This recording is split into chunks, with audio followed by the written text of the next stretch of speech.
The universe usually speaks in a whisper. It speaks in the slow, silent rotation of galaxies and the quiet burning of stars that are billions of miles away. For all of human history, we have looked up and seen a clockwork machine. It was beautiful, it was vast, and above all, it was predictable. Planets moved in perfect ellipses. Comets returned on schedule. Gravity was the only law that mattered, and it was a law that could not be broken. That is until the morning of September 19th, 2025. To the average person, that Tuesday was nothing special. People drank their coffee, checked their emails, and complained about the traffic. But high in the Atacama Desert of Chile, where the air is so thin and dry that the stars look like diamonds resting on black velvet, Dr. Elena Vasquez felt a chill that had nothing to do with the temperature. Elena was a veteran astronomer. She had spent 30 years tracking NEO's near-Earth objects. She was a guardian of sorts, watching the dark skies for rocks that might wander too close to our home. She loved the math of it. To her, mathematics was a language of comfort. It was safe. If you knew the speed and the mass of an object, you knew exactly where it would be in 10 years or 100 years. But the object on her screen, designated 3I Atlas, was not being safe. 3I meant it was the third interstellar object ever detected of a zeta from outside our own solar system. When it was first spotted by the panoramic survey telescopes weeks earlier, everyone assumed it was just a wanderer, a dead piece of rock thrown out by a dying star eons ago, drifting through the dark until it passed our sun. Dr. James Chen, thousands of miles away in a cramped office in Cambridge, Massachusetts, was the one who first noticed that the rock was misbehaving.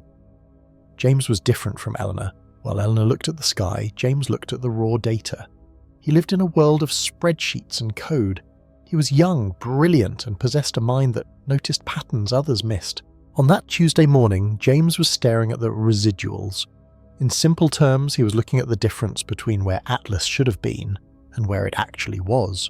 If Atlas were a normal rock, its path would be determined entirely by the gravity of the sun. It should have swung around the star and flown back out into the deep dark, slowing down as it moved away. "It's not slowing down enough," James whispered to his empty office. He checked his code. He assumed he had made a mistake.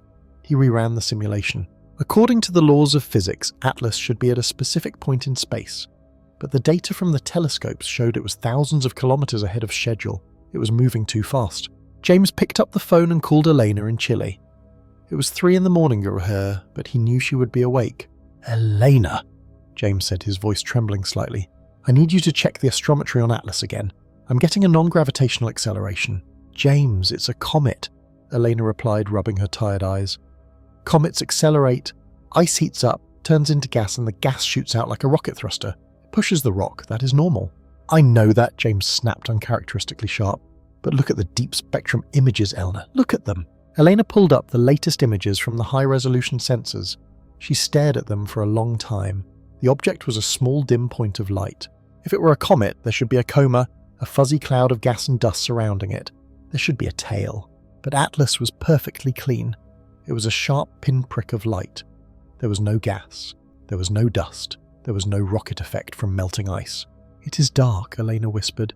"It is dry." "Exactly," James said. "No gas means no thrust.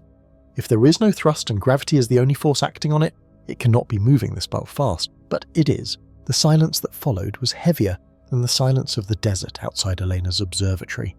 They were both looking at the same impossibility. If you throw a ball, it slows down because of air resistance. In space, there is no air.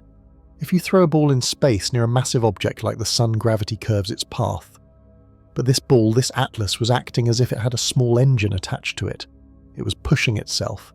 Over the next 48 hours, the circle widened. They couldn't keep this to themselves, but they couldn't go to the public with a mistake. They brought in 18 other experts, orbital dynamicists, astrophysicists, and statistical modelers. They called themselves the 20.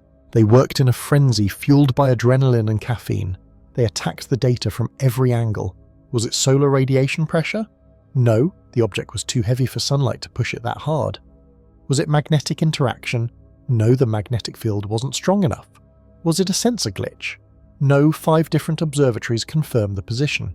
They calculated that the sigma, the statistical measure of how likely it was that this was just a coincidence. Usually in science, a 5 sigma event is considered a discovery. It means there is only a 1 in 3.5 million chance that the result is a fluke. The deviation of Atlas was 30 sigma. In the language of mathematics, 30 sigma does not mean rare. It means impossible. It means that if you ran the universe 1 trillion times over, this would never happen by accident. The report they drafted was dry and academic, filled with charts and graphs, but the conclusion hidden in the neutral language of science was a scream. They titled it "On the Anomalous Non-Gravitational Acceleration of Interstellar Object 3I Atlas." Paragraph 4 contained the sentence that would eventually change the world. It read, "After eliminating all known natural mechanisms including outgassing, tidal fragmentation and solar radiation pressure, the statistical probability of this trajectory occurring naturally is effectively zero." Elena sat back in her chair as the final draft was being prepared for submission. She looked out the window at the dawn breaking over the Andes Mountains. The sun was rising, just a regular star doing its regular job. But somewhere out there, past the orbit of Mars, something was moving that didn't care about the rules. The beauty of the math was terrifying. The equations were supposed to describe a dead universe, a place of rocks and gas and fire. But the numbers on the screen were describing something else. They were describing intent. Rocks do not choose to speed up. Rocks do not choose to adjust their course. "We are going to publish," James said on the video conference screen. He looked exhausted, his hair messy, but his eyes were wide awake.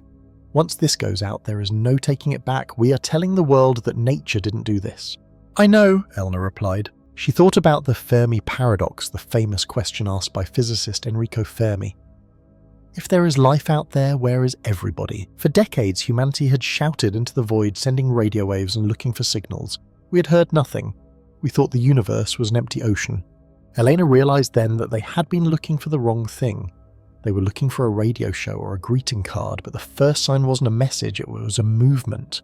It was a trajectory that defied the natural order. "It is an anomaly," Elena said softly, "but an anomaly is just a word we use when we are afraid to say the truth."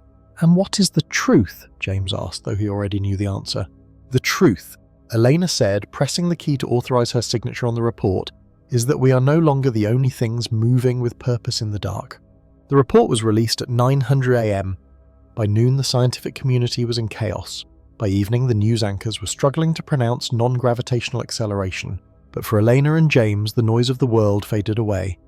They were left with the silent, haunting realization that the simple, predictable clockwork of the universe had been broken. The math had revealed a ghost in the machine. Something was coming, and for the first time in history, the math said it was not just a rock, it was a visitor. As the object moved past the orbit of Mars, the data began to change. It was no longer just a dot on a screen. It was a puzzle that defied the laws of rock and ice. This is where the ghost of an old theory returned to haunt the scientific community. Years ago, Professor Loeb from Harvard had suggested that the first interstellar visitor, Oumuamua, was not an asteroid but technology. He was ridiculed then, but now as this new visitor approached, his mothership hypothesis became the only explanation that fit the strange numbers flooding into mission control. The mothership and the dandelion seeds. The central idea of the mothership hypothesis is surprisingly simple. Imagine walking through a field and blowing on a dandelion. The stem remains in your hand, but the tiny fluffy seeds float away on the wind to land in different places. Professor Loeb suggested that an advanced civilization would not send a giant ship with aliens inside to land on the White House lawn. That is a movie script, not practical engineering. Instead, they would send a mothership. This is a large, silent carrier craft. It does not need to come very close to Earth. It stays far away, perhaps floating between the planets. From this large ship, it releases many small probes like the dandelion seeds. These probes are tiny, perhaps only a few meters wide. They are cheap to build and can be sent to explore every planet in a solar system simultaneously. The engineers at NASA began to look at the radar images differently. They realized the large object they were tracking might just be the shell. The real visitors might be much smaller and visible to our telescopes, already detaching from the main body and drifting silently toward Earth's atmosphere. This terrifying thought bridged the gap between hard aerospace engineering and our darkest imaginations. We were looking for a boat, but perhaps we should have been looking for the swimmers. The reverse Oumuamua maneuver. To understand why the scientists were panicking, we must look at the movement of the object. In 2017, Oumuamua shocked the world because it accelerated. It moved faster than gravity should have allowed, as if something was pushing it away from the sun. It was like a car hitting the gas pedal to speed up and leave a town it did not like. This new visitor was doing the exact opposite. Aerospace engineers began calling it the reverse Oumuamua maneuver. Imagine you are driving a car on a highway at 100 kilometers per hour. If you want to pass a house, you keep driving. But if you want to visit the house, you must apply the brakes. You must slow down to turn into the driveway. The object was braking. In the vacuum of space, there is no air to create friction. You cannot just hit a brake pedal. To slow down, you must apply force in the opposite direction of your travel. The telemetry data showed that the object was changing its angle. It was turning its broad flat side toward the sun. It was using the light from the sun like a wind. By catching the solar photons, particles of light on its surface, it was creating drag. It was a light sail maneuver. This was not a rock tumbling through the dark.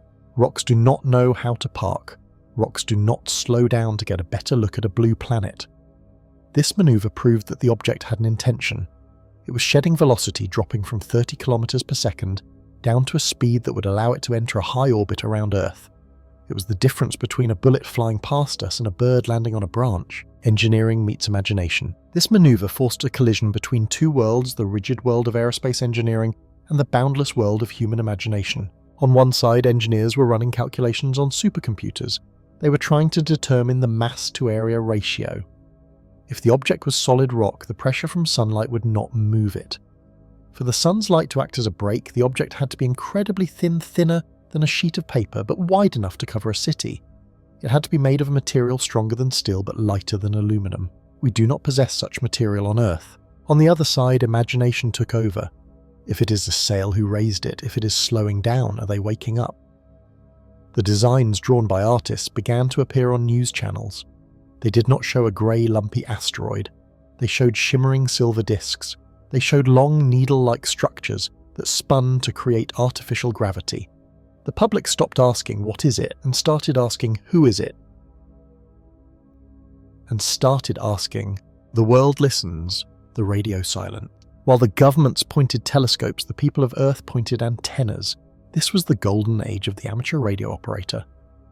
From the rooftops of Tokyo to the backyards of rural America, thousands of ham radio enthusiasts turned their equipment toward the point in the sky where the visitor drifted. They were waiting for a techno signature. This is a sign of technology, specifically radio waves. In the movies, aliens send a clear message, "We come in peace," or a sequence of prime numbers. In reality, the listeners heard the chaotic noise of the universe. They heard the hiss of the sun, the crackle of Jupiter's magnetic storms, and the background static of the galaxy. But they kept listening. They adjusted their frequencies, scanning from low megahertz to high gigahertz. The tension came not from what they heard, but from what they did not hear. There was no beep, no pattern, no signal. The object was performing a complex, intelligent braking maneuver, yet it was electronically silent. This silence was more frightening than a threat. If a plane flies over your house, you hear the engine and the radio chatter. If a drone hovers over your house silently, it feels like surveillance. The silence implied stealth. It implied that the visitor did not want to talk to us yet. It only wanted to watch. The Great Waiting. As the object entered the space between the Moon and Earth, a heavy atmosphere settled over the planet. It was a feeling of technological holding of breath. Work stopped in offices. Traffic slowed down as drivers looked out of their windows, hoping to see a glint of silver in the daylight sky, even though the object was still too small to see with the naked eye. The internet became a singular stream of data about the object. Humanity realized that we are not the masters of our environment. We were like an isolated tribe on an island watching a massive wooden ship appear on the horizon for the first time. We had our spears, our nuclear weapons, and our canoes, our rockets. But against a ship that could sail on starlight, we knew we were outmatched. The reverse Oumuamua maneuver was complete. The object had matched Earth's speed. It was now falling into a stable orbit. It hung there, a silent silver needle in the dark, reflecting the sunlight. The dandelion had arrived, and the world waited in terrified silence to see if the seeds would begin to fall. The silence of the control room at the Mauna Kea Observatory usually felt heavy like a physical weight. But tonight the silence was electric. It was the kind of quiet that comes before a thunderclap. Dr. Michael Jang sat hunched over his terminal. His eyes were red and dry from blinking too little.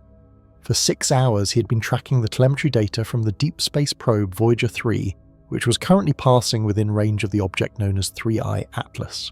Until 10 minutes ago, 3I Atlas had been a rock. It was a strange rock, certainly an elongated cigar-shaped asteroid tumbling through the darkness beyond the orbit of Mars. But now the numbers on Michael's screen were doing things that physics said were impossible. "Jennifer," Michael whispered. He tried to speak louder, but his throat was tight. "Jennifer, you need to see the thermal output. Dr. Jennifer Walsh was at the coffee station nursing a cold cup of tea. She walked over the soft click of her heels, the only sound in the room. She leaned over Michael's shoulder, squinting at the cascading wall of data. "It is probably a sensor glitch, Mike," she said, though her voice lacked conviction. "The probe is old, maybe a cosmic ray hit the lens." "Look at the Kelvin count," Michael pointed. "It is not a spike, it is a curve, a smooth rising curve. The object is heating up from the inside." Jennifer adjusted her glasses. She typed a command to recalibrate the visual feed. On the main monitor, the grainy enhanced image of 3i Atlas floated against a backdrop of static stars. The object was dark, covered in the dust of 1 billion years of travel. Then the dust began to move. It did not explode. That was what terrified them the most. If it had been a collision with a micrometeoroid, there would have been a flash, a violent spray of debris. This was different. This was gentle. "My God," Jennifer breathed, "it is shedding." On the screen, the thick rocky crust of the asteroid cracked. The lines were perfectly straight, running the entire length of the object, nearly 2 kilometers long. The crust peeled back slowly like the skin of a drying fruit or the petals of a flower opening to the morning sun. The debris did not float away into space, it simply dissolved, turning into a fine mist that shimmered in the sunlight, reflecting off the distant solar panels. Underneath the rock there was no ice, no iron core. There was silver. "Are you recording this?" Michael asked, his hands hovering uselessly over the keyboard. He felt paralyzed. "Every wavelength," Jennifer replied. Her face was pale, illuminated by the ghostly blue light of the monitor. "Radar infrared optical. Look at the geometry, Mike. Look at you. Oh, look at these shapes." The object was no longer an asteroid. The rocky shell had fallen away completely, revealing a structure of breathtaking elegance. It was a long central spine made of a material that drank in the light darker than the void around it. But growing out of this spine were structures that defied gravity. They were hexagons, thousands of them. Slowly, with the grace of a ballet dancer, the object began to expand. Huge flat panels unfolded from the central spine. They locked into place with a silent precision that the vacuum of space preserved. It looked less like a machine and more like a plant rapidly blooming in a time-lapse video. "It is building itself," Michael said. "It is not just unfolding. Look at the edges." He zoomed the camera in. The resolution was blurry at this distance, but they could see the edges of the silver panels shimmering. Matter was shifting. The structure was pulling atoms from the surrounding dust cloud, the remains of its own shell, and fusing them onto its body. It was growing, lengthening, becoming more complex by the second.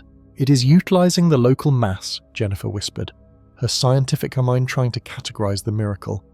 "It is eating its own cocoon to build its wings." Great spires began to rise from the flat hexagonal planes. They twisted upward in spirals mathematically perfect. To the human eye, they looked like the towers of a Gothic cathedral reaching for a heaven that did not exist. But these were not made of stone. They were made of light and metal, shifting between solid and translucent. "This is not geology," Michael said, a laugh bubbling up in his chest. It was a laugh of pure disbelief. "Nature makes circles and rough edges. Nature does not make equilateral triangles. Nature does not build spires that are 300 meters tall and only 1 meter wide." The transformation accelerated. The object, once a tumbling cigar, was now a complex geometric web. It resembled a snowflake, but one that was 3 dimensions deep and arguably infinite in its complexity. It spun slowly, and as it did, the surfaces caught the distant light of the sun, casting beams of reflection that cut through the darkness. "It is beautiful," Jennifer said. She had forgotten about the physics, the potential threat, the terrifying reality that humanity was no longer alone. She was simply an observer of art. "It looks like a bloom," Michael agreed. "A metal orchid opening in the vacuum." The structure finally stopped expanding. It hung there suspended in the nothingness, a glittering jewel of impossible engineering. It was vast now, nearly 5 kilometers in diameter, and delicate. It looked as though a single touch would shatter it, yet it had survived the harsh radiation of deep space. A pulse of light rippled through the structure. It started at the center and washed over the geometric spires, turning them a soft, pulsing violet. "Energy signature?" Michael asked, his voice trembling. "Off the charts," Jennifer replied, scanning the new data streams. "But it is contained. No radiation leak, no waste heat. It is 100% efficient. It is humming, Mike. The whole thing is humming." They sat in silence for a long time. The screen showed the object stable, now rotating with a perfect rhythmic cadence. It was no longer 3i Atlas the rock. It was something else. A station, a ship, a sculpture. "We gave it a name," Michael said softly. "Atlas, the titan who held up the sky." "I don't think it is holding up the sky," Jennifer said. her eyes locked on the violet pulse beating like a heart within the silver lattice. "I think it is listening to it." The realization washed over them both. They were two humans standing on a small rock looking through a glass window at a cathedral built by gods. The technology required to reshape matter like this to build a structure that was both biological and mechanical was thousands of years beyond human comprehension. It was not just advanced, it was magic. It was magic. "We have to call the director," Michael said, reaching for the phone. His hand felt heavy. "We have to tell them." "Tell them what?" Jennifer asked, not looking away from the screen. "That the universe just bloomed." "Yes," Michael said. He picked up the receiver, listening to the dial tone. "That is exactly what we tell them. The winter is over. The universe has just announced that it is spring." The sun, usually a steady golden coin in the sky, was waking up. Deep beneath its boiling surface, magnetic fields were twisting, like rubber bands stretched too far.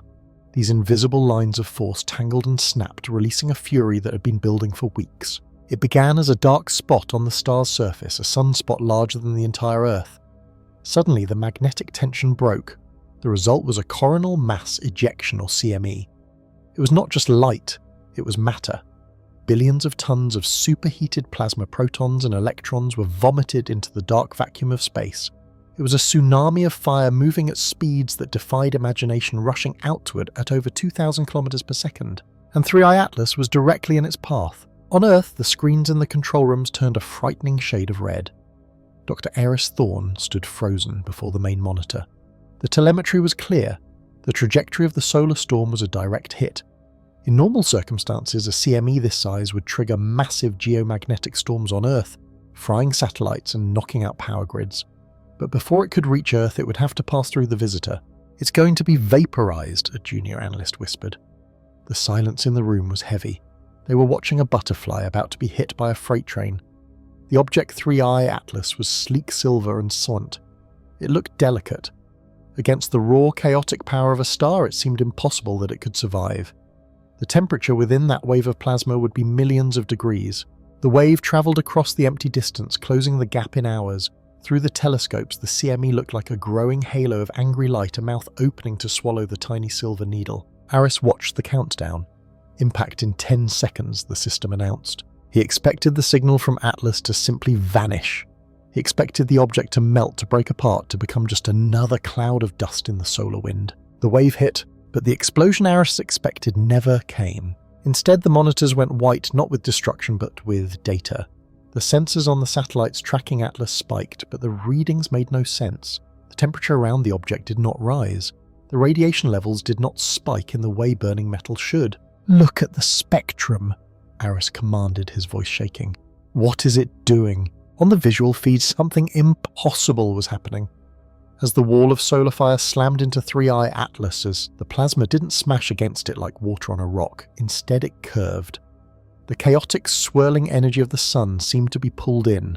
The silver surface of the object began to glow, shifting from a dull metallic grey to a deep pulsating violet and then to a blinding white. It wasn't blocking the storm, it was drinking it. Drinking it. The laws of thermodynamics, which state that energy tends to move from order to disorder, from hot to cold, from structure to chaos, seemed to be working backward. The CME was the definition of chaos, a messy, violent splashing of particles. But as it touched the skin of 3i Atlas, that chaos was being disciplined. The plasma swirled into the object like water going down a drain. The huge cloud of solar matter, which should have spanned hundreds of thousands of kilometers, was being compressed. It was being guided by invisible fields funneling into the structure of the craft. "Efficiency," Aris breathed out. "It's 100% efficient. Human solar panels could catch maybe 20 or 30% of the light that hit them. This machine was catching everything. It was harvesting the anger of the star. The sheer amount of energy flowing into the object was enough to power human civilization for 1,000 years, and Atlas was swallowing it in minutes. Then came the transformation. The object, now glowing like a second smaller sun, did not just store the energy, it processed it. It took the random noise of the solar storm and organized it. "Sir, we are detecting a transmission," the communications officer shouted. "High energy burst, it's coming from the object." Out of the back of the cylinder, a beam of light shot out. It wasn't the messy splash of the CME anymore. It was a laser-tight beam, focused and pure. It cut through the darkness of the solar system, heading away from the sun, out toward the deep black of interstellar space. But a fraction of that energy was directed at Earth. "Is it an attack?" the military liaison asked, his hand hovering near his phone. "No," Aris said, his eyes glued to the frequency analysis. "It's too structured. Look at the wave patterns." The signal wasn't just a blast of heat. It had a rhythm. It pulsed with mathematical precision. Up, down, long, short. It was a heartbeat made of light. The chaotic protons of the sun had been turned into a language. Aris typed furiously on his keyboard, isolating the signal. "It's converting the plasma into a carrier wave," he explained to the room, though he was mostly talking to himself. It took the raw material of the sun, the noise, and turned it into a signal. The graph on the screen showed a repeating sequence. It wasn't binary code and it wasn't a radio broadcast, it was a manipulation of the light spectrum itself. The peaks and valleys of the light waves were spaced at intervals that corresponded to the atomic weight of elements: hydrogen, helium, lithium, carbon. "It's the periodic table," Aris realized. "It's broadcasting the building blocks of the universe." The storm passed. The sun settled back down. Three-Eye Atlas returned to its silver silent state as if nothing had happened. It was unharmed. It was fully charged. The room remained quiet. They had witnessed something profound. They had seen a demonstration of mastery over nature that made human engineering look like sticks and stones. The civilization that built this did not fear the stars. They used them as gas stations. They did not fear chaos. They used it as raw material for order. Aris looked at the data stream, the perfect clean signal that had been birthed from a violent solar explosion. "They aren't just travelling," Aris said softly. "They are talking.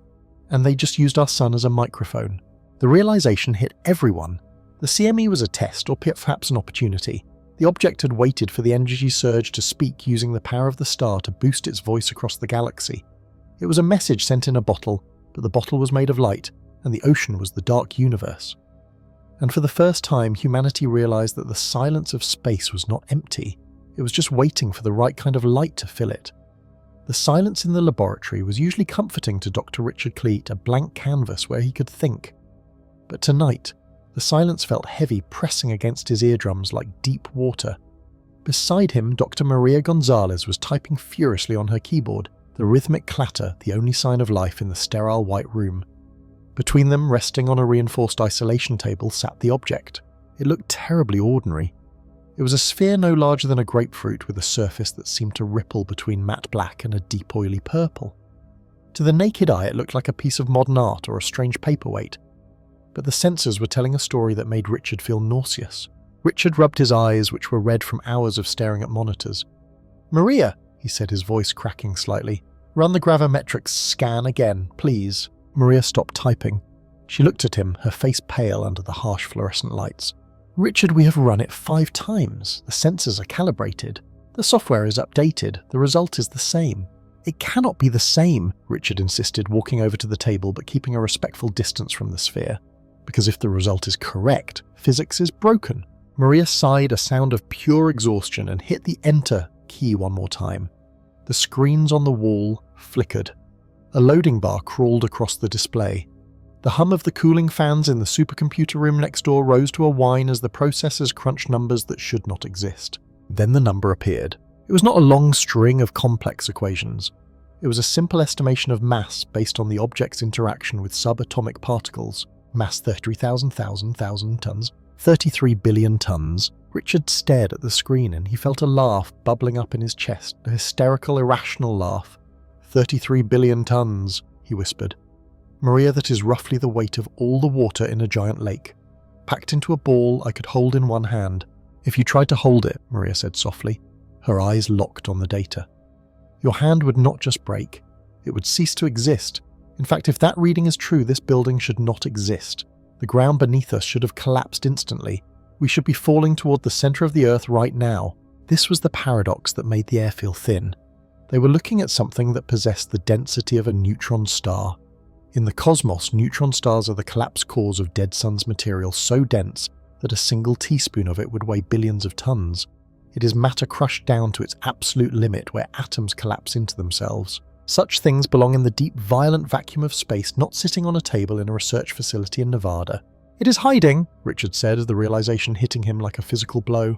"What do you mean?" "Look at the localized gravity field readings." Richard pointed to the bottom corner of the screen. 0.0. The sensor right next to the object reads normal Earth gravity. The object is not just heavy, Maria, it is masking its own weight. Maria walked over to the isolation glass, peering at the dark sphere. Are you suggesting it is manipulating gravity? I am saying it has to be, Richard replied, pacing the floor now, his energy nervous and frantic. If an object this heavy sat on this table, the gravitational pull would be immense. It would pull the walls down. It would pull us into it like a vacuum cleaner sucking up dust. But it sits there. It is choosing to interact with the world as if it weighs 5 kilograms while inside it holds the mass of a mountain range. He stopped pacing and looked at her. It is like, imagine a sleeping dragon in a cardboard box. As long as it sleeps, the box holds, but the monster is still inside. Maria shivered. The scientific implications were terrifying. Humans had spent centuries trying to understand gravity. Newton watched an apple fall. Einstein imagined the fabric of space bending like a rubber sheet. They had built massive colliders and written endless equations to describe how mass attracts mass. And here was a rock that treated gravity like a suggestion, not a law. It treated the fundamental rules of the universe as optional. This changes everything, Maria whispered. If we publish this, nobody will believe us, Richard cut in. Or worse, the military will come in, take it and try to turn it into a weapon. Imagine a bomb that does not explode but simply turns on its true gravity for 1 second. It would crush a city instantly without a single flame. They stood in silence for a long time. The heaviness of the chapter was not just about the 33 billion tons inside the sphere. It was the weight of the truth. Richard looked at his hands. He had been a physicist for 30 years. He thought he knew how the world worked. He thought he understood the relationship between mass and energy. He realized now that he was like a child trying to explain how a nuclear reactor works using crayons. We are arrogant, Richard said quietly. Maria looked at him, surprised by his tone. Richard, we call them laws of physics, he continued, staring at the sphere, as if we passed the legislation, as if we decided how the universe must behave. We study the stars and think we own the knowledge, but look at that thing, Maria, it is laughing at us. He walked closer to the glass, his reflection ghostly against the dark metal of the sphere. It proves that our understanding of the universe is a tiny candle in a very dark room, Richard said. We think we see everything but this object. This object is from the dark part of the room. It uses energy we cannot measure. It manipulates forces we can barely detect. It is hidden in a shell so small, yet it anchors itself in reality with a weight that defies logic. Maria checked the sensors again. The energy output is fluctuating, she noted. Tiny spikes like a heartbeat. It is waiting, Richard murmured. For what? I do not know, but a thing does not hide 33 billion tons of mass for no reason. It is a battery or storage device, or maybe... He paused, a chill running down his spine. Maybe it is an anchor.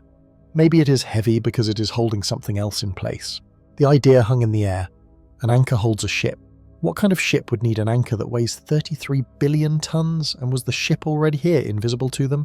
Just as the gravity was invisible. Maria stepped back from the console. She suddenly felt very small. The laboratory with its high-tech equipment and confident scientists felt like a dollhouse. We cannot move it, she said, stating the obvious. If it decides to stop hiding its mass, then we sink, Richard finished her sentence. We sink into the earth and we take half the state with us. He placed his hand on the cool glass of the isolation chamber. He felt a strange sense of humility.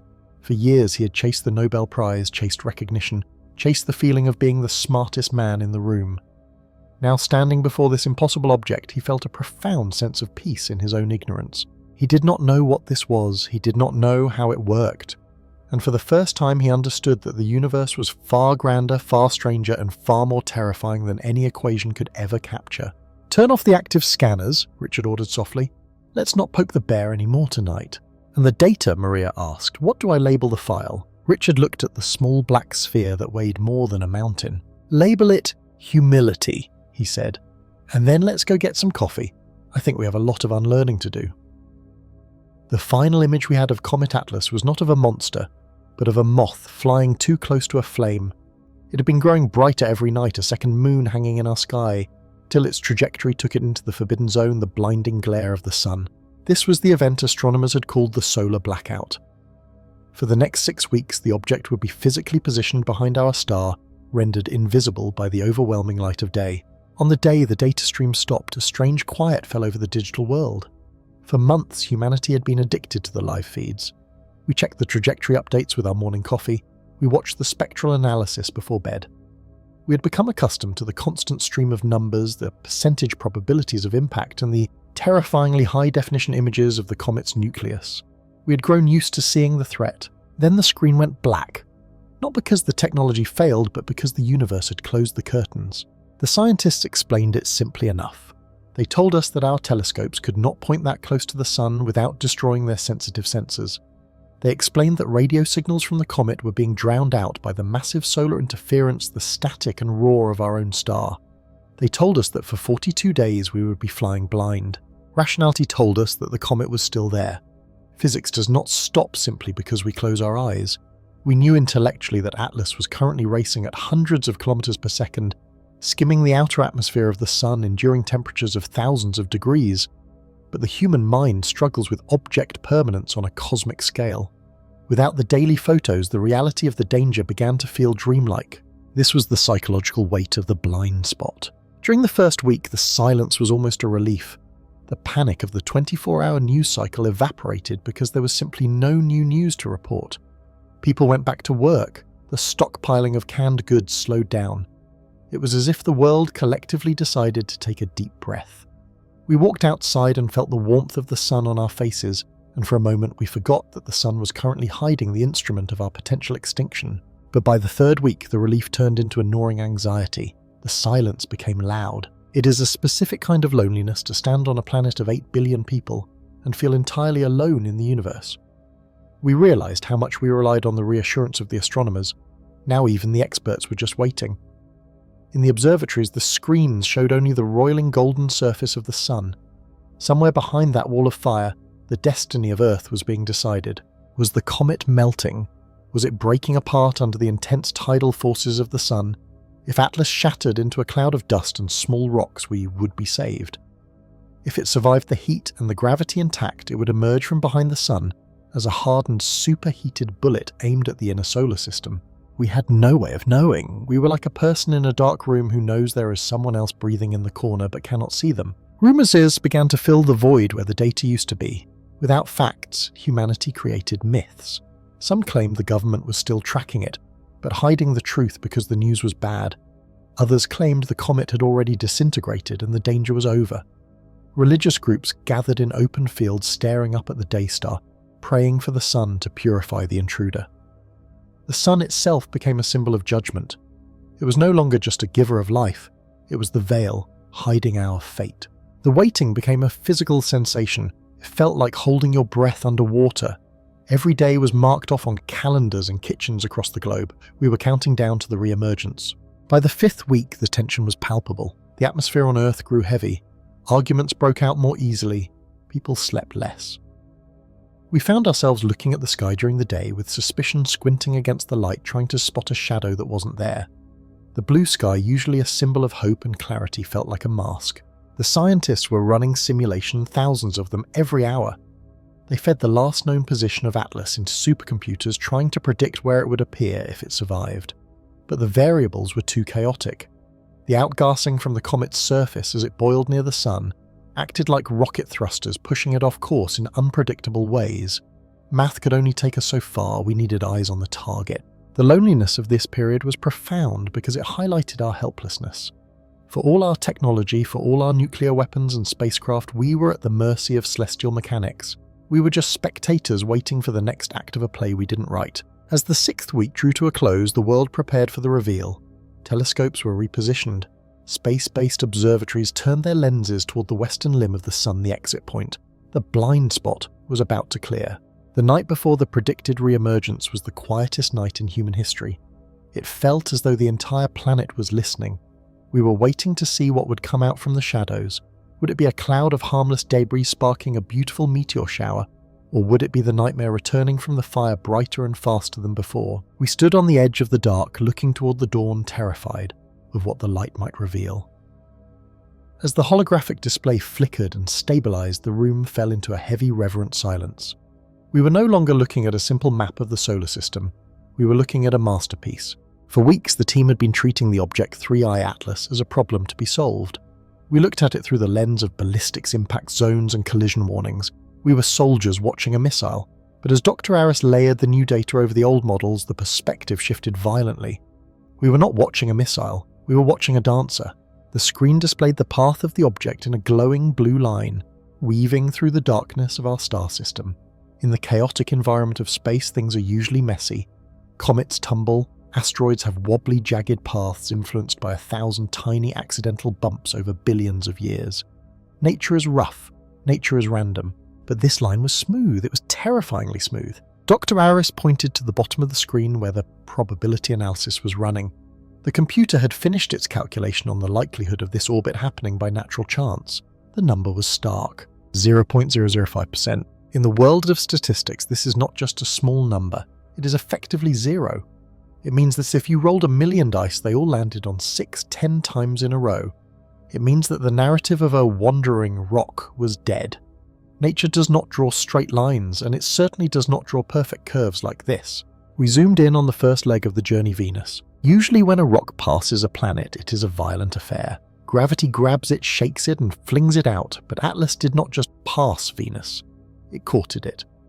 The trajectory showed that Atlas skimmed the upper atmosphere of the hot planet with the precision of a surgeon's blade. It did not lose speed. It did not gain chaotic rotation. Instead, it used the gravity of Venus to tilt its nose, adjusting its angle by exactly 4 degrees. "Look at the entry vector," Aris whispered, his voice trembling. "It is not using Venus to speed up, it is using Venus to look." It was a chilling thought. The object had dipped low, exposing its sensors or whatever eyes it had to the cloud tops of our neighbour. It was a sightseeing tour. Then came Mars. The red planet is small, its gravity weak compared to the giants. Most interstellar objects would ignore it. Yet the blue line on the screen showed a deliberate gentle curve toward the rust planet. Atlas had slowed down. For 3 days as it approached Mars, the object had matched the rotational speed of the planet. It was like a car slowing down on a highway to match the speed of a train next to it just to peer through the windows. It was an exquisite synchronization. The mathematics required to achieve this are mind-numbing. You have to account for the drag of solar wind, the slight pull of the asteroid belt, and the exact position of Mars in its orbit. And finally, the grand finale, Jupiter. The king of planets is usually the bully of the solar system. Its gravity is so immense that it acts like a vacuum cleaner or a slingshot. It eats comets or throws them into the sun. Surviving a close pass with Jupiter is violent. The radiation belts alone can fry electronics, and the tidal forces can rip rock apart. But Atlas treated Jupiter like a partner in a waltz. The simulation showed the object diving deep into Jupiter's gravity well. But instead of being thrown off course, Atlas rode the gravity. It surfed the edge of the gas giant's atmosphere. It used the massive pull of the planet to perform a complete U-turn, a maneuver that should have crushed it. It is the Oberth effect, one of the junior analysts said, but perfected. It was more than physics, it was art.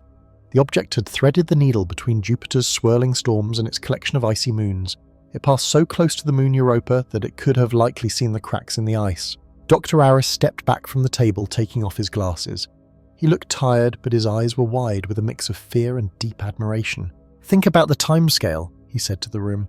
"To hit these targets, to meet Venus exactly here, then Mars exactly there, and then catch Jupiter at this precise angle." He let the sentence hang in the air. We all understood what he meant. The planets are not stationary. They are spinning tops, moving at thousands of kilometers per hour around the sun. To plan a route that touches all 3 of them in a single fluid motion requires you to know exactly where they will be. But Atlas traveled from deep space. It has been traveling for millions of years. Whoever or whatever launched this object did not just aim at our sun, they aimed at a moving target millions of years in the future. They calculated the position of Venus, Mars, and Jupiter as they would be today, but they did the math 1,000,000 years ago. They predicted the drift of the planets, they accounted for the slight wobble of the sun, they simulated the movement of our entire solar system with a level of accuracy that makes our best supercomputers look like an abacus. This was not just navigation, this was a statement. It was a message written in the language of celestial mechanics. They were telling us, we know where you are. We know how your world moves. We understand the rhythm of your home better than you do. The blue line on the screen was no longer just a path, it was a signature. The realization washed over the room. We were looking at a feat of engineering that spanned eons. It was a grand tour of our home, executed with the casual elegance of a tourist walking through a museum. Atlas was not just falling toward Earth. It had deliberately visited our neighbours, first perhaps to catalogue them, perhaps to rule them out before turning its final perfect gaze upon the blue planet. The probability was 0.005%. The other 99.995% was not luck. It was intent. Cold, beautiful, ancient intent. And now the dance was ending. The final partner was waiting. Earth. The conference room on the upper deck of the observation station was cold, kept at a steady temperature to protect the sensitive server banks lining the walls. Outside the thick glass viewport, the Milky Way stretched out like a spilled river of milk, silent and terrifyingly vast. Inside, the air was thick with the tension of two brilliant minds colliding. Dr. Adam Hibbard stood with his back to the table, staring out into the void. His reflection in the glass looked tired, with deep lines etched around his eyes. He was a man who had spent too long looking into the darkness, and now he felt the darkness was looking back. Behind him, Dr. Sarah Kim sat at the metal table, her fingers tapping a nervous rhythm on a stack of printed data sheets. "You are being paranoid, Adam," Sarah said, her voice cutting through the hum of the air filtration system. "We have a responsibility to answer. We finally have a signal. It is faint, yes, but it is structured. To ignore it is to deny the greatest discovery in human history." Adam turned around slowly. He did not raise his voice. In fact, his calmness was more frightening than anger. "Sarah, have you ever walked through a dense forest at night?" Sarah frowned, adjusting her glasses. "We are talking about astrophysics, not camping." "Humor me," Adam pressed. "Imagine a dark forest at night. It is completely silent. You might think it is silent because there is nothing there, but that is not true. The forest is full of life. There are wolves, bears, snakes, and insects. It is teeming with predators." He walked over to the table and placed his hands flat on the cold surface, leaning in close to her. "So why is it silent?" Adam asked. "It is silent because every creature knows that making a noise is dangerous. To make a sound is to reveal your location. To reveal your location is to invite death. The prey stays quiet to survive. The hunter stays quiet to catch the prey. Silence is not peace, Sarah.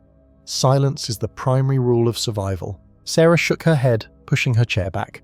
She stood up, refusing to be intimidated. "That is a bleak and cynical view of existence. This is the dark forest theory again, isn't it? You assume that every civilization in the universe is a wolf. You assume that the immediate instinct of any intelligent life is to destroy." "It is not an assumption," Adam replied, walking back to the window. "It is a calculation of probability.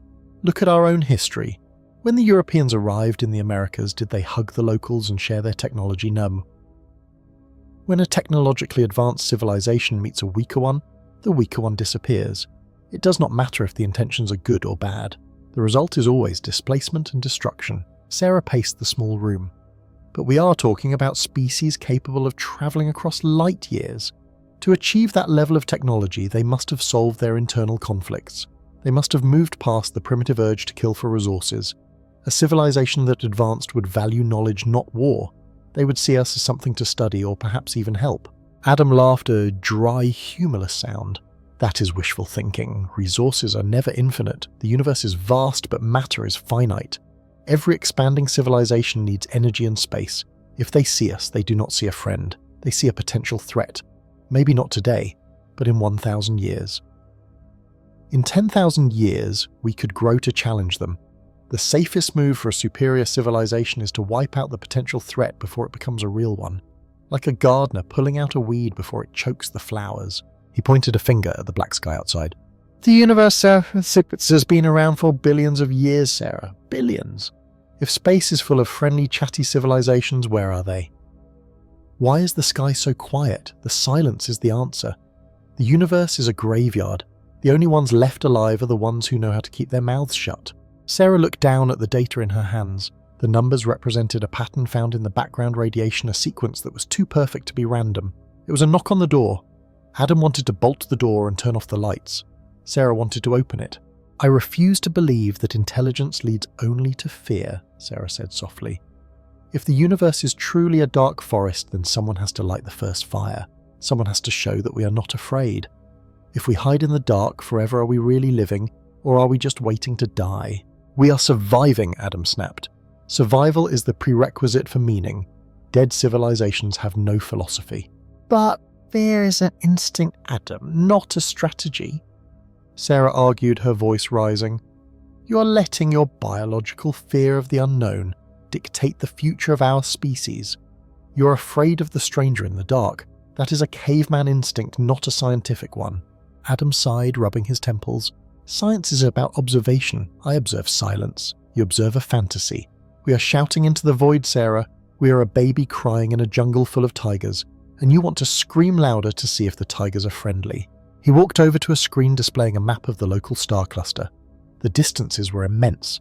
Light travelling at 300,000 kilometers per second still took years to cross the gaps. "Think about the chains of suspicion," Adam continued, his voice dropping to a whisper. "Even if they are peaceful, they cannot know for sure that we are peaceful. And we cannot know that they know that we are peaceful. It is an infinite chain of doubt. Because the distance is so great, communication is too slow to build trust. By the time you say hello, centuries might pass. In that time, a friend can become an enemy. Therefore, the only logical conclusion for any rational species is to strike first. It is basic game theory." Sarah felt a chill run down her spine. The logic was cold mathematical and terrifyingly sound, but her heart rebelled against it. She looked at Adam, seeing not just a colleague but a man consumed by the horror of the cosmos. He felt small, he felt hunted. "Maybe you are right," Sarah admitted, her voice trembling slightly. "Maybe the forest is full of hunters. But Adam, look at us. We are hunters too.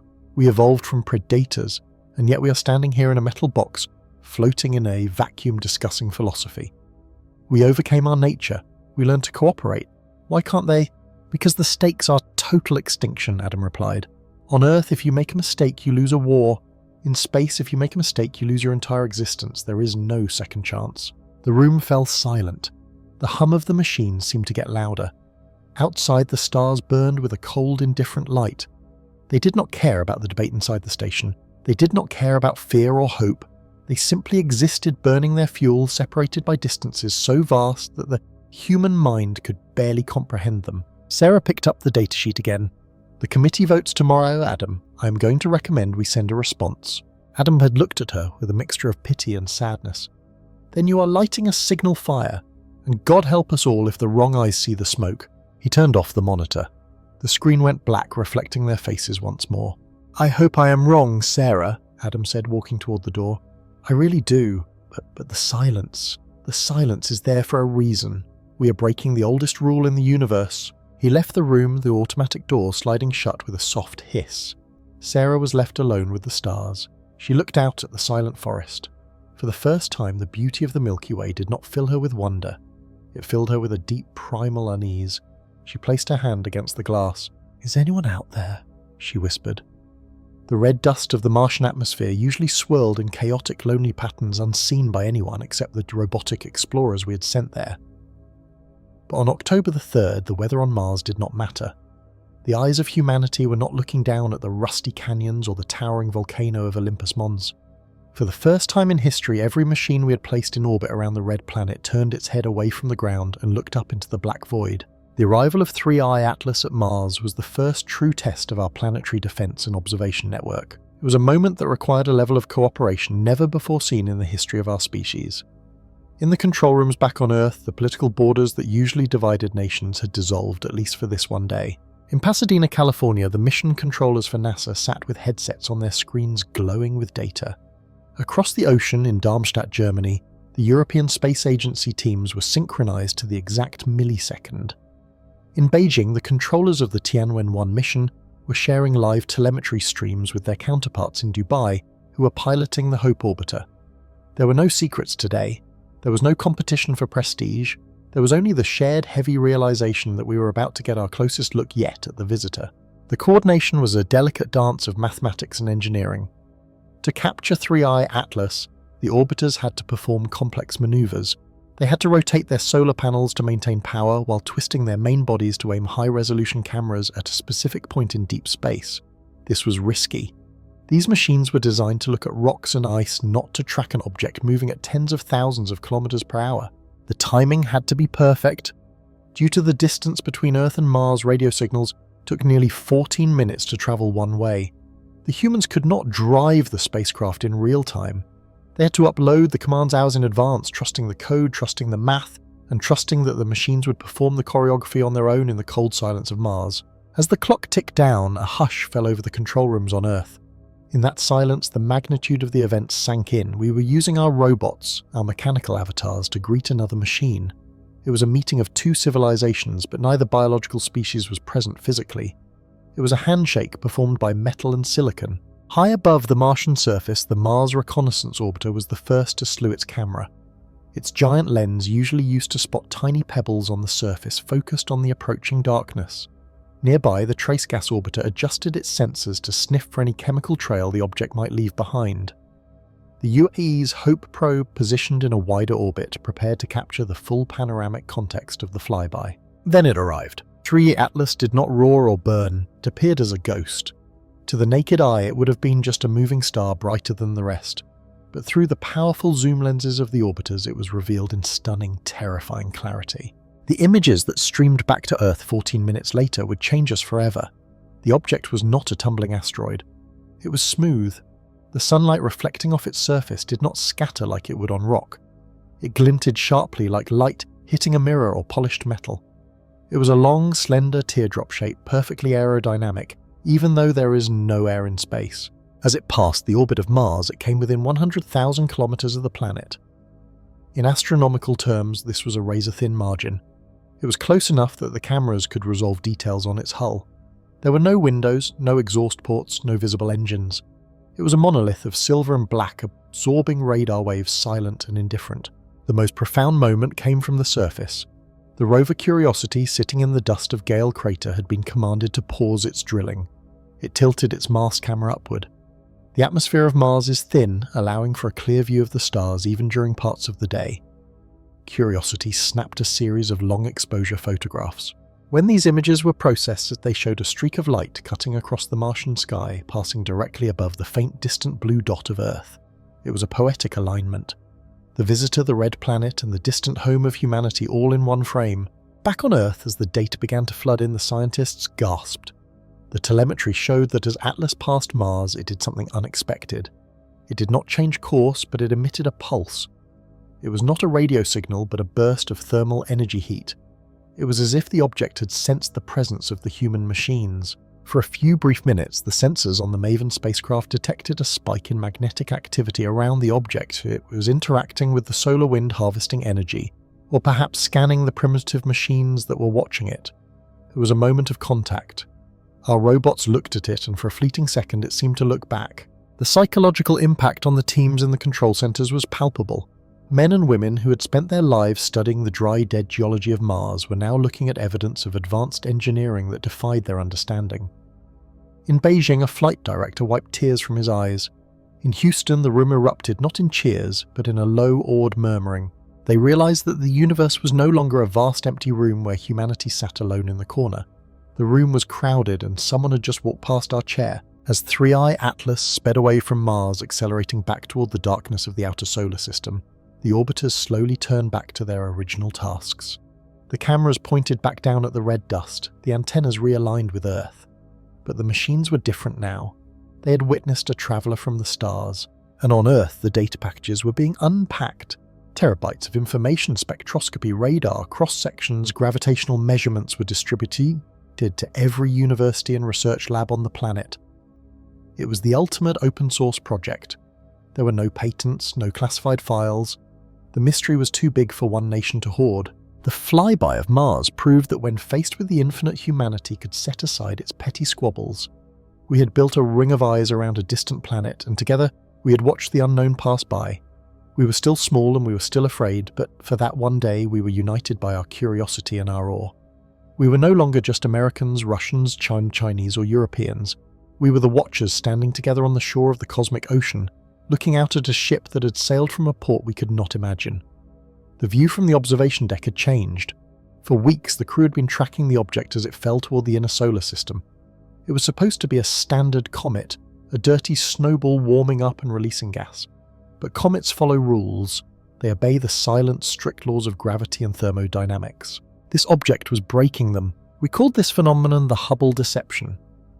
In the history of astronomy, an antitail is a well-known optical illusion. It happens when the Earth crosses the orbital plane of a comet. From our perspective, it looks like a spike of dust is projecting from the comet's head directly toward the sun, defying the solar wind. Usually this is just a trick of geometry, a flattened fan of dust viewed edge-on, but the sensors on our ship were not relying on simple geometry. We were viewing this from deep space far from the optical limitations of Earth. What we were seeing should not have been there. The tail was physically pointing toward the sun. Imagine standing in a hurricane. The wind is blowing at 200 kilometers per hour against your face. You open a bag of flour and throw it into the air. Logic dictates the white powder must blow behind you, carried away by the force of the storm. But now imagine the flour ignores the wind. Imagine it floats forward, moving upstream against the gale, forming a perfect straight line that points directly at the source of the wind. That was what the dust was doing. The solar wind is a relentless stream of charged particles rushing out from the sun. It creates pressure. It pushes light material away. Yet this stream of silicate and ice particles was marching directly into the fire. It was not just a spike, it was a bridge. "It is not propulsion," the ship's physicist whispered. Her voice was thin, stripped of its usual confidence. "There is no heat signature for engines, there is no magnetic field guiding it, that the dust is simply choosing to go that way." This brings us to the concept of matter manipulation as a form of art. We often think of alien communication in terms of math. We expect prime numbers pulsed over radio waves or geometric diagrams etched onto gold plates. We expect them to talk to us like scientists. We never expected them to talk to us like artists. The structure growing out of the comet was not random. As the telescope zoomed in, magnifying the image by thousands of times, the chaos resolved into order. The dust grains were not just floating, they were arranged. They formed a lattice, a delicate web of suspended matter spanning thousands of kilometers. It was as sultrous as a sculpture made of gravity and grit. The entity controlling this, whatever it was treating the physical universe like a canvas. It was using the dust the way a painter uses oil or a sculptor uses clay. But instead of a chisel, it used forces we could not name. It held the dust particles in place against the violent push of the sun, freezing them in perfect suspension to create a shape. And the shape was beautiful. Beautiful. That is the hardest part to explain. That is where human language begins to fail. We have words for things that are useful, and words for things that are dangerous. We have words for red, blue, and green. But we do not have words for a structure that seems to fold light into itself. The dust tail twisted in a double helix, mimicking the DNA of life, but on a scale that could swallow planets. Then it shifted. The particles danced. They reassembled into a series of concentric rings, perfect circles that did not waver even by a single meter. It was a performance. The object was showing off. It was saying, "Look what I can do. Look how I can ignore your laws of physics." We watched in silence. There is a specific kind of fear that comes from seeing something too perfect. It is the fear of insignificance. If something can hold millions of tons of dust in a perfect line against the solar wind just to make a pretty shape, what are we to them? We are not even ants. We are less than dust. The Hubble deception was not that our eyes were fooling us. The deception was thinking that the universe is a cold, mechanical place. The deception was believing that physics is the only rule. This display proved that for a sufficiently advanced intelligence, physics is just a suggestion. It is a limitation to be ignored for the sake of aesthetics. I tried to write a report for the archives. I sat in front of my screen, my fingers hovering over the keys. I wanted to write target exhibits, anomalous dust behavior, anti-tail formation confirmed as physical structure. But those words felt hollow. They felt like an insult to the majesty of what was happening outside the window. How do you describe a symphony to a person who's been deaf since birth? How do you explain the concept of ocean to a creature that has only ever known the desert? We are the deaf creatures, we are the desert dwellers. The dust formation shifted again. It fanned out, becoming a vast shimmering sheet. It caught the sunlight, scattering it into a spectrum of colours that seemed impossible for simple ice and rock. It created a prism the size of a moon. For a brief moment, the darkness of space was filled with a rainbow that had no rain. This was communication. I was sure of it. But it was not a message we could decode. It was not a math equation or a star map. It was an expression of emotion, or perhaps a declaration of existence. It was the universe shouting, "I am here and I am beautiful." The anti-tail remained for 3 days. It pointed at the sun like an accusing finger, or perhaps a loving hand. Then, as quickly as it had formed, the invisible grip released. The laws of physics came crashing back in. The solar wind caught the dust. The sculpture shattered. The perfect lines dissolved into a chaotic cloud blown back into the darkness like ordinary smoke. The show was over. We were left with nothing but our sensor logs and a deep aching sense of inadequacy. We had witnessed the art of dust. We had seen the impossible woven into the fabric of the dark, and we realized that our language, with its nouns and verbs, its grammar and logic, was a broken tool. We could measure the density of the dust, we could calculate the velocity, but we could not capture the soul of the event. The universe had spoken to us in poetry, and we were only equipped to understand instruction manuals. The final hours of the deadline did not arrive with the roar of engines or the flash of laser fire. Instead, they arrived with a profound, heavy stillness that seemed to blanket the entire Earth. For months, humanity had held its breath, waiting for a judgment from the stars. We had built bunkers, we had aimed our telescopes, and we had argued over our fate. But as the great digital clocks in Times Square, Tokyo, and London ticked down the final seconds, the panic faded. It was replaced by a strange collective acceptance. We stood on our balconies and rooftops. We stood in the empty streets and the quiet fields. We looked up. The sky was a deep, endless canvas of velvet black dusted with the ancient light of distant suns. The countdown reached 0, and then nothing happened. There was no explosion. The sky did not tear open. The ground did not shake. The silence stretched on 1 second, then 10, then a minute. A collective sigh seemed to release from the lungs of the world. But this was not the silence of emptiness. It was a pregnant silence, a pause in the music of the cosmos waiting for the next note to be struck. Dr. Aris Thorne sat in his observatory, his hands resting on the cool metal of the control desk. The screens around him, usually filled with frantic data streams, were calm, but then the sensors began to pick up something faint. It was not an invasion fleet. It was a vibration, a subtle hum that seemed to resonate through the very fabric of reality. It was not a sound you could hear with your ears, but one you could feel in your bones. The atmospheric pressure shifted slightly, dropping just a fraction of a distinct unit. The magnetometers danced, showing a gentle fluctuation in the magnetic field of the Earth, like a soft breeze rippling across a calm lake. Then the image appeared. On the main monitor, the object known as 3I/Atlas emerged from the shadow of the moon. It did not rush towards us with aggression. It drifted. It was silvery and long-tumbling, slowly end over end in the vacuum of space. It caught the light of the sun, gleaming like a tossed coin in a wishing well. It looked different than before. It was no longer dark and dormant. It was glowing with a faint pulsing blue light, a rhythm that matched the beating of a resting heart. This was the verdict. The visitors were not here to conquer. They were here to observe and perhaps to acknowledge. The silence was not a punishment, it was a mirror. By forcing us to wait, by forcing us to stare into the abyss of our own possible extinction for 1 year, the object had forced us to grow up. We had stopped fighting over borders and resources because those things mattered little when faced with the infinite scale of the universe. We had shared our data, we had connected our power grids, we had spoken to each other not as nations but as a species. The invasion had already happened, but it was an invasion of ideas. The subtle changes continued through the night. The aurora borealis erupted in skies far further south than usual, painting curtains of emerald green and violet over cities that had never seen them. The static on the radios cleared, replaced by a low harmonic frequency, a background hum that felt soothing like a lullaby. Dr. Thorne watched the object slowly turn away. Its trajectory was changing. It was not entering a high orbit to stay, nor was it landing.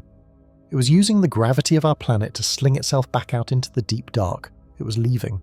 As it moved away, it left behind a stream of dust, fine and glittering. This cosmic dust entered the upper atmosphere of Earth, burning up harmlessly. For hours, the entire world watched a meteor shower of impossible beauty. Streaks of gold and silver rained down silent fireworks celebrating our survival. But more than survival, they celebrated our awakening. We realized then that the test was never about whether we could fight a superior enemy. The test was whether we could master our own fear. The verdict of silence was simply this: we were allowed to continue. We were allowed to remain in the quiet nursery of our solar system, but we were no longer the same children who had inhabited it a year ago. The fear of the dark forest of the universe began to fade. We understood now that the silence of space is not empty. It is full of potential. It is full of others perhaps listening, perhaps waiting for us to be ready to speak without shouting. As the night deepened and the excitement of the meteor shower waned, a wave of exhaustion took over the world. It was a good kind of tiredness, the kind you feel after a long, hard journey that has finally brought you home. People returned to their beds. The tension that had knotted shoulders and clenched jaws for months finally unspooled. The monitors in the observatories were dimmed. The soldiers stood down. The news anchors spoke in soft, reverent tones before signing off. We are small, yes. We are fragile, living on a blue marble suspended in a sunbeam, but we are also capable of great endurance. We faced the unknown and we did not blink. Now imagine yourself drifting in that vast peaceful silence. The panic is gone. The deadline has passed. There is no clock ticking down anymore. There is only the steady rhythmic rotation of the Earth. Picture the object Atlas as a silver ship sailing away into the infinite ocean of stars. It carries with it the memory of us. It carries the story of a planet that learned to be still. It moves faster and faster, passing the orbit of Mars, passing the swirling storms of Jupiter, fading into a tiny point of light and then vanishing. You are safe. The sky is not a ceiling that traps us, but a window that invites us to dream.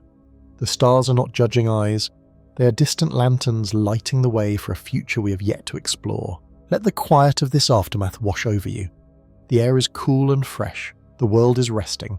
The hum of the city, the rustle of the wind in the trees, the rhythm of your own breathing, it is all part of the same song. We are a part of the universe, and the universe has accepted us.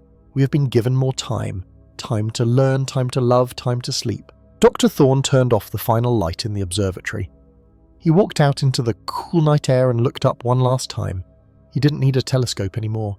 He just needed his eyes and his heart. He smiled a tired, peaceful smile. "Good night," he whispered to the stars, "and thank you. Let yourself drift now, just as the Earth drifts in the comforting hold of the sun's gravity.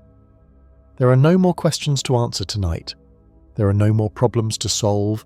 There is only the soft velvet of the night and the promise of a calm tomorrow. The stars are watching over you steady and bright.